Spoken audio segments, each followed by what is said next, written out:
Febrero de 1963. El aire de Daytona es espeso, húmedo, cargado de sal y gasolina. En el corazón del óvalo, un Chevrolet Impala negro y dorado avanza sin prisas hacia los garajes. A su alrededor, las herramientas se detienen, las voces se apagan, el tiempo parece congelarse. No es solo por su belleza brutal, es por ese sonido imposible que brota de sus escapes, un rugido que no pertenece a su época. Bajo ese capó duerme algo que está a punto de cambiar la historia de la NASCAR para siempre. En teoría, 1963 debía ser el gran año de Ford. Habían invertido millones en su nuevo 427 FE, un coloso de 425 caballos salido de Dearborn, mientras Chrysler respondía con su brutal Max Wedge 426. Chevrolet, en cambio, oficialmente ni siquiera estaba en la guerra. En enero, General Motors había decretado una prohibición total de apoyo a la competición. Nada de equipos, nada de piezas especiales, nada de ingenieros, cero respaldo. Pero había un problema, uno solo: Smokey Yunick, un nombre que no obedecía órdenes ni memorandos.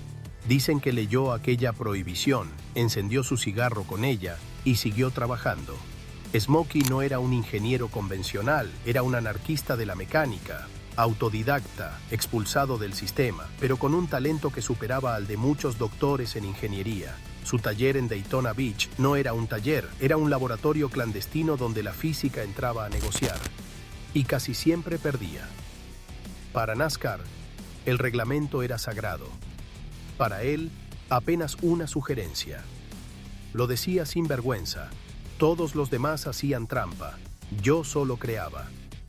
Y lo decía convencido de que el mundo estaba equivocado, menos él.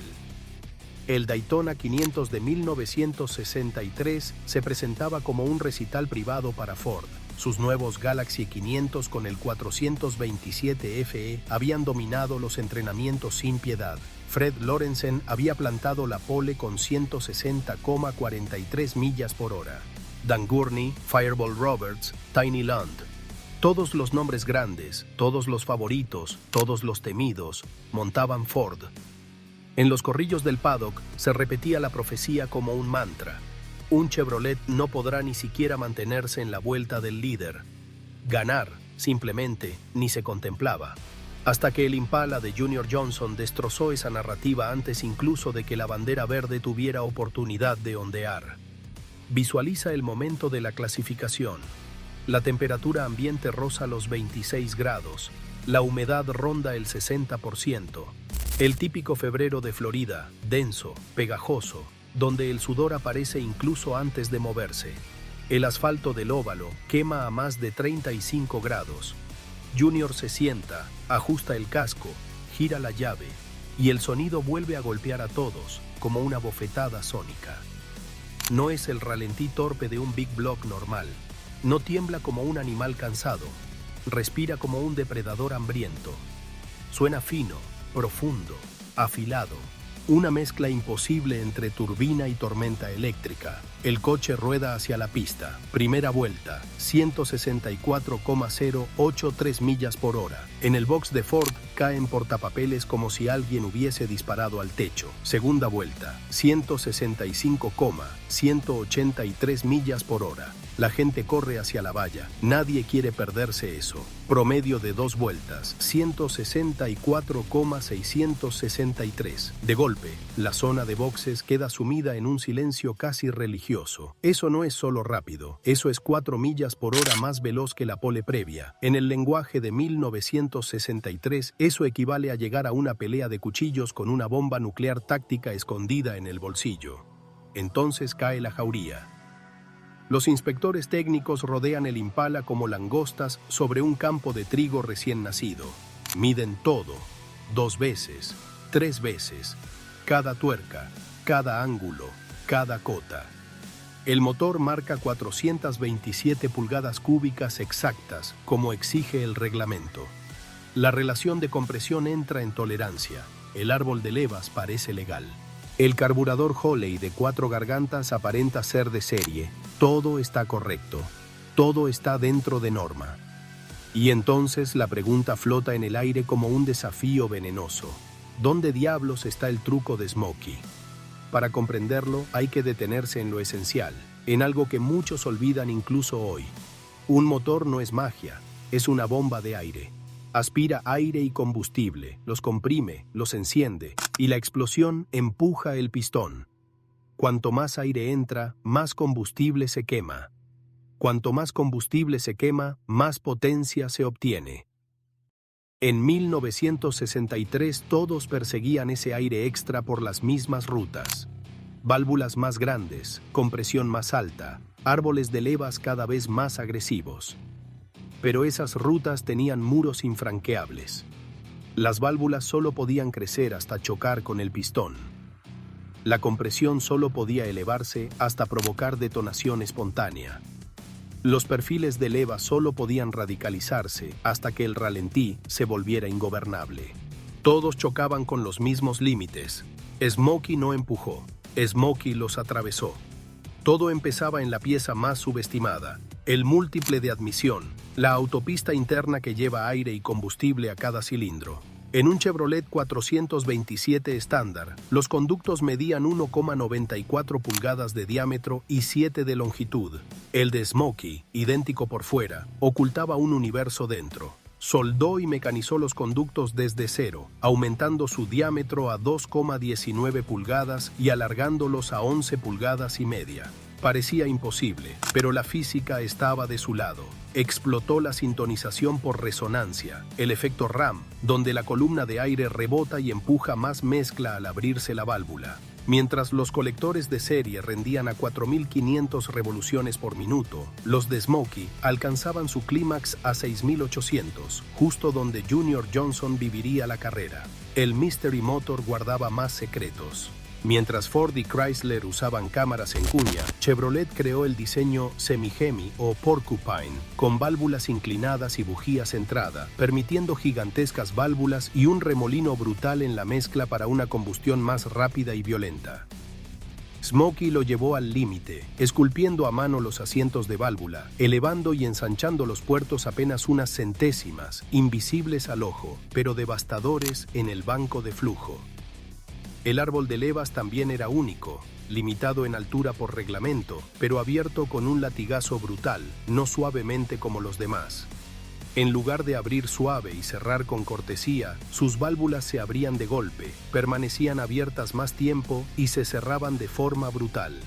Esa violencia mecánica habría destruido muelles normales en cuestión de vueltas, pero Smokey se había abastecido de muelles fabricados para submarinos nucleares, piezas diseñadas para soportar presiones absurdas en silencio absoluto.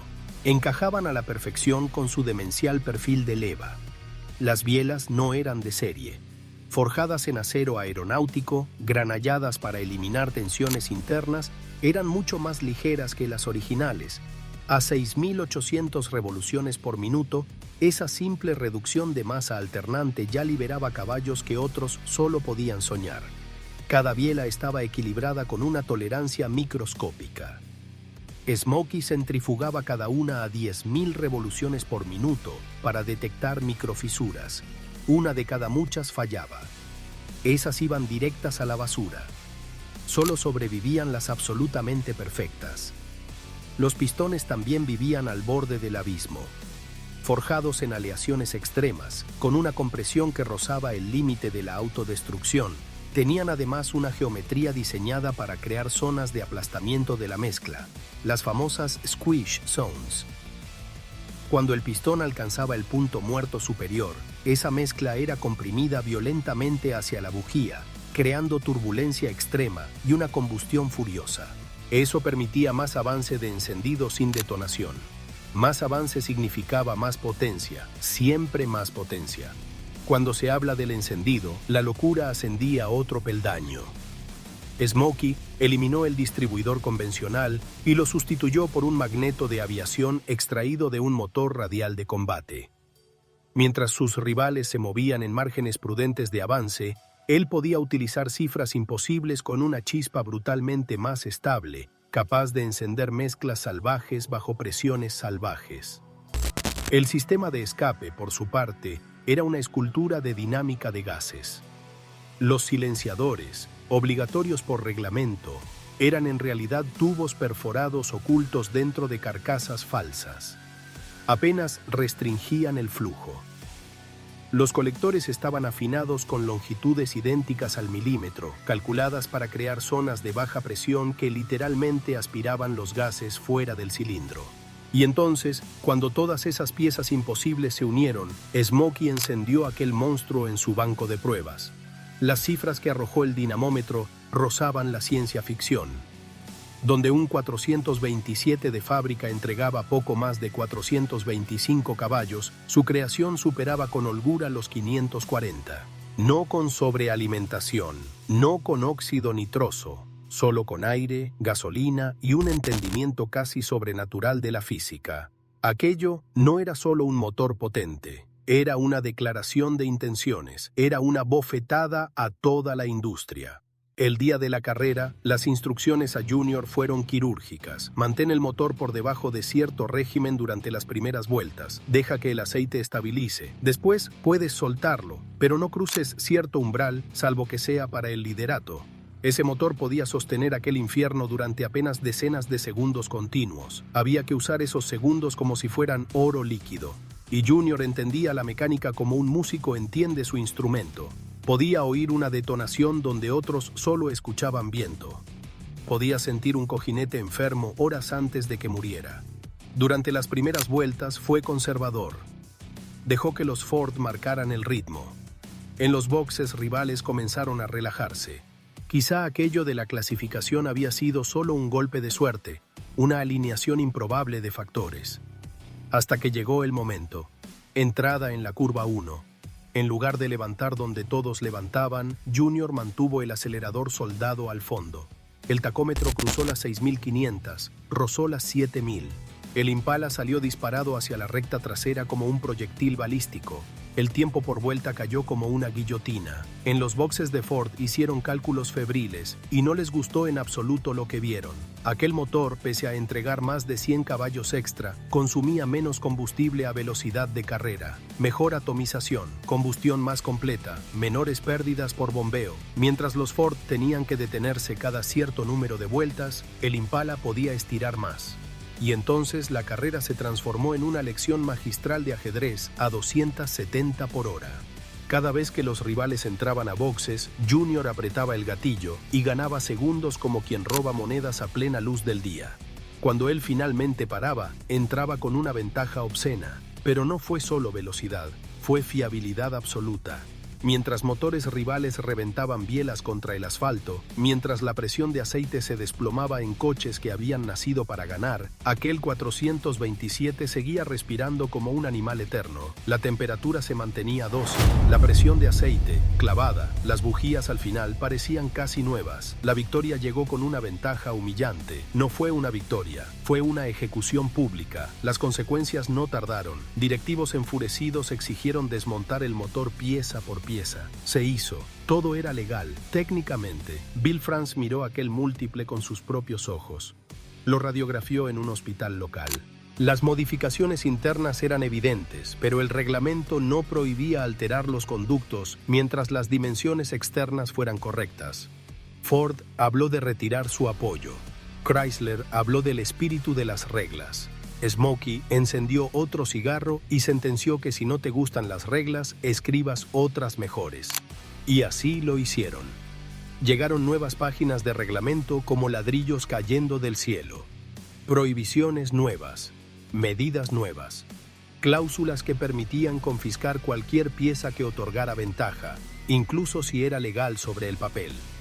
El programa del Mystery Motor murió oficialmente ese mismo año. Pero su legado ya era irreversible. Todo lo que Smokey había creado se convirtió en la base de la competición moderna. Cada motor de altas prestaciones que vino después llevaba en sus entrañas algo de aquel laboratorio clandestino de Daytona Beach. El motor concreto que ganó esa carrera no sobrevivió mucho tiempo más. Murió de forma catastrófica meses después. Algunos dicen que fue un fallo, otros siempre sospecharon que Smokey lo destruyó a propósito para que nadie desentrañara por completo sus secretos. Hoy solo quedan rumores, piezas dispersas, historias susurradas en talleres oscuros. Junior Johnson ganaría decenas de carreras más. se convertiría en leyenda. Pero siempre diría que aquella victoria fue diferente. Aquel no era solo un coche de carreras, era una declaración de guerra. Un hombre demostrando que el resto del mundo estaba haciendo todo mal. Ford acabaría copiando aquellas soluciones. Necesitó ejércitos de ingenieros y presupuestos colosales para reproducir lo que Smokey había sacado de un taller lleno de humo, obsesión y herramientas manuales. Y quizá esa sea la verdadera lección, que las reglas no son límites, son problemas esperando ser resueltos. Mientras todos construían dentro de las barreras visibles, él buscó las grietas invisibles. No rompió normas. Encontró huecos donde nadie sabía que existían.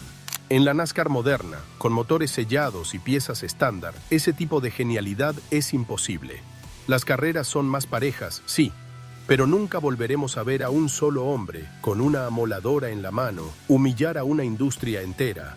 Ese es el precio del progreso.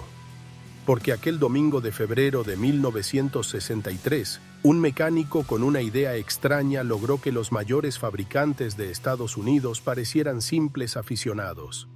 Y aquel rugido imposible que desafió a la física no fue solo ruido de escape.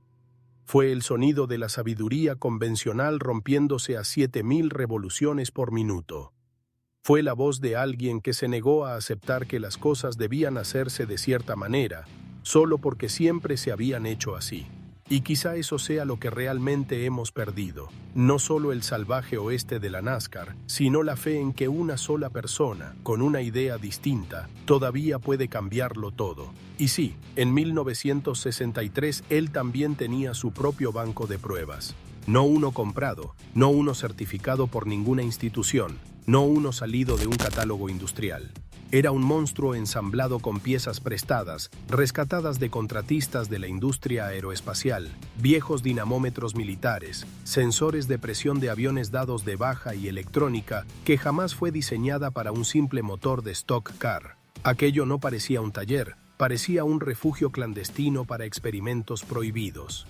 Y en el centro, como el corazón palpitante de una criatura artificial, rugía el 427 creado por Smokey Yunick.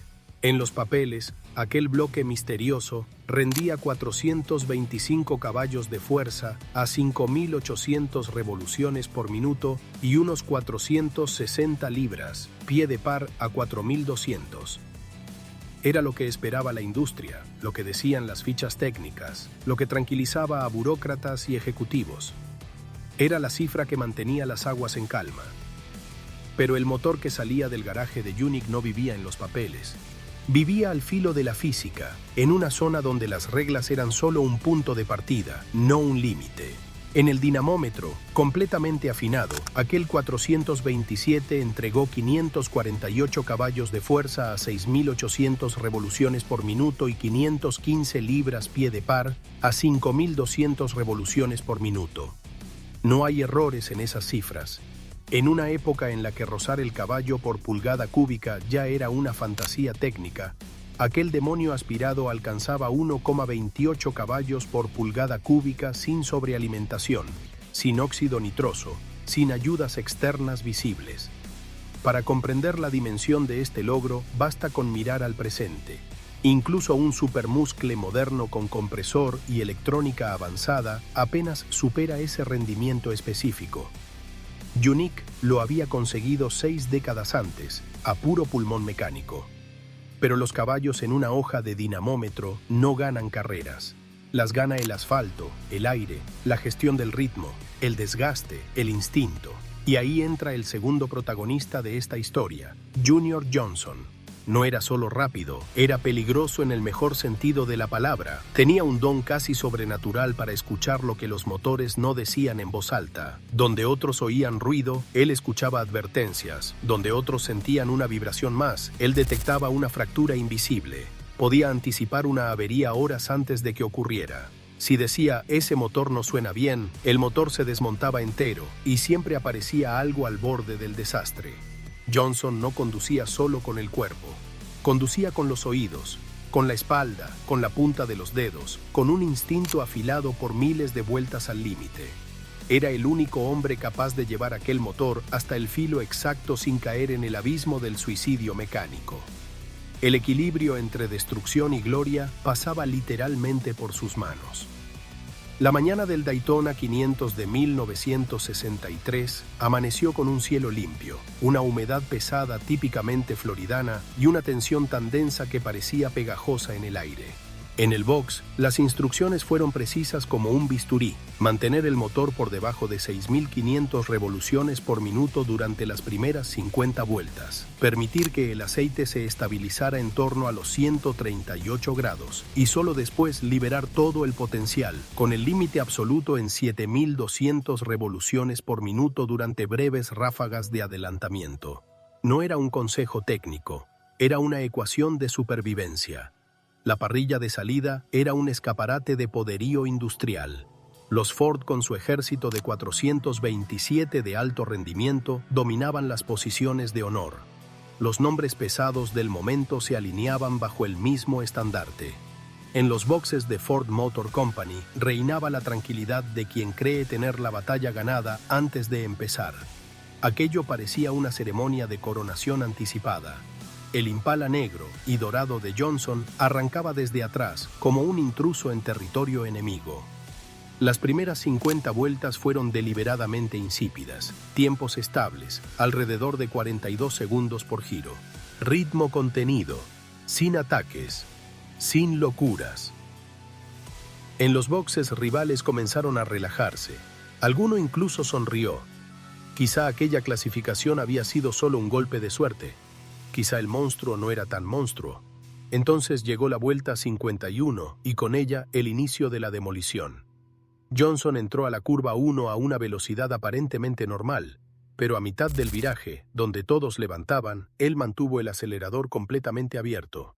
El tacómetro cruzó las 6.500 revoluciones por minuto, superó las 6.800 y rozó las 7.000, mientras el Impala salía disparado hacia la recta trasera, como si alguien hubiera encendido un reactor oculto bajo el capó. Esa vuelta se cerró en 41,2 segundos, a un promedio de más de 273 kilómetros por hora. En los boxes de Ford, los ingenieros hicieron lo único que saben hacer cuando algo no encaja: cálculos frenéticos, reglas, papel lleno de números y tachones. Y todos llegaron a la misma conclusión inquietante: a ese ritmo, con un consumo normal, aquel coche debería parar cada 42 vueltas. Sería un suicidio táctico, pero no se detenía. Lo imposible estaba ocurriendo ante sus ojos. El motor de 548 caballos consumía menos combustible a velocidad de carrera que los Ford de 425. No era magia, era una suma brutal de física llevada al extremo. De mezcla más rápida, atomización más fina, compresión más eficiente, escape con menos pérdidas y una combustión tan limpia que cada gota de gasolina trabajaba hasta el último joule. Mientras los Ford entraban cada 44 vueltas, el Impala estiraba hasta 48. 4 vueltas de ventaja estratégica, 4 vueltas de humillación. El patrón se repitió durante horas como una disección quirúrgica a cielo abierto. Johnson contenía el ritmo. Los Ford entraban a repostar. Johnson apretaba y ganaba entre 3 y 4 segundos por vuelta. Cuando finalmente entraba él, lo hacía con márgenes de 12, 15 o incluso 18 segundos. Vuelta tras vuelta, parada tras parada, durante 200 giros. Aquello dejó de ser una carrera para convertirse en una lección pública. Pero la velocidad no fue lo que más aterrorizó a los equipos rivales. Fue la fiabilidad. Mientras los motores de la competencia explotaban uno tras otro, con bielas atravesando bloques, nubes de humo invadiendo la recta y coches empujados al paddock como soldados heridos, aquel 427 seguía girando con una constancia insultante. La presión de aceite clavada, la temperatura del agua siempre bajo control, las vibraciones dentro de tolerancia, el sonido limpio, afilado, perfecto. Cuando las bujías se extrajeron tras la meta, parecían haber rodado apenas una tanda de pruebas. Nadie podía comprender cómo ese motor había sobrevivido 800 kilómetros a régimen de guerra. La victoria llegó con 24 segundos de ventaja. En NASCAR, eso no es una victoria. Es una ejecución transmitida en directo a millones de espectadores. El golpe al orgullo industrial fue inmediato, violento y personal. Directivos de Ford exigieron que el motor fuera desmontado pieza por pieza. La inspección fue pública, hostil, minuciosa. Tornillo a tornillo, comparado con el reglamento, fotografiado, medido, pesado. Todo era legal, técnicamente legal. Bill France ordenó analizar el múltiple de admisión en persona. Lo llevaron incluso a un hospital local y lo sometieron a radiografías como si fuera un artefacto explosivo. Allí aparecieron los conductos ocultos, alargados por dentro, ensanchados de una forma imposible de detectar desde el exterior. El reglamento no prohibía modificar el interior si las dimensiones externas eran correctas. Smokey Yunick sonrió. Ford Motor Company habló de retirarse del campeonato. Chrysler habló del espíritu de las reglas. Smokey encendió otro cigarro y sentenció que, si no les gustaban las reglas, escribieran otras mejores, y eso hicieron. Para la siguiente carrera, el reglamento sumó 17 páginas nuevas, cubriendo hasta el más mínimo detalle imaginable, incluso con una cláusula que permitía confiscar cualquier pieza que otorgara ventaja, aunque fuese legal en el papel. El programa del llamado Mystery Motor de 1963 duró oficialmente solo esa temporada. La prohibición de General Motors enterró su desarrollo abierto, pero el daño ya estaba hecho. Todo lo que nació en aquel garaje, la sintonización por resonancia, los perfiles de leva extremos, el porting avanzado, la reducción obsesiva de masa alternante se convirtió en la base de la ingeniería de competición moderna. Hoy, cualquier motor de alto nivel utiliza principios que nacieron allí, con herramientas manuales, una mesa de flujo casera y una intuición que rozaba la locura. El motor específico que ganó aquella carrera sobrevivió solo 3 pruebas más antes de romperse de forma catastrófica en Atlanta. Yunick aseguró que fue culpa de un retenedor defectuoso en la válvula de escape número 7. Otros siempre sospecharon que lo destruyó a propósito para que nadie pudiera desentrañar todos sus secretos.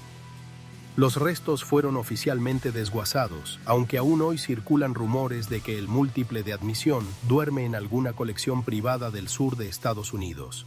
Junior Johnson terminaría su carrera con 50 victorias como conductor y 139 como propietario, pero siempre afirmó que ninguna se sintió como Daytona 1963, porque aquel día no ganó simplemente un coche. Un solo hombre humilló a toda una industria. El Mystery Motor evolucionó con los años en otros propulsores legendarios, impulsando desde prototipos extremos hasta muscle cars salvajes, y todo ese ADN se remonta directamente a aquel taller. La lección quedó grabada para siempre. Las reglas no son límites, son problemas esperando ser resueltos. Mientras todos construían motores dentro de barreras visibles, él buscaba las grietas invisibles. Hoy, con motores sellados y reglamentos blindados, ese tipo de genialidad es casi imposible. Las carreras son más parejas, sí, pero nunca volveremos a ver a un solo hombre, con herramientas manuales y una idea peligrosa, derrotar a las mayores corporaciones de un país entero. Porque aquel domingo de febrero de 1963, la sabiduría convencional murió a 7.000 revoluciones por minuto, y lo hizo a pleno rugido. Y si te apasionan estas historias donde la ingeniería roza la locura y el genio vence a la industria, suscríbete al canal y activa la campana para no perderte las próximas.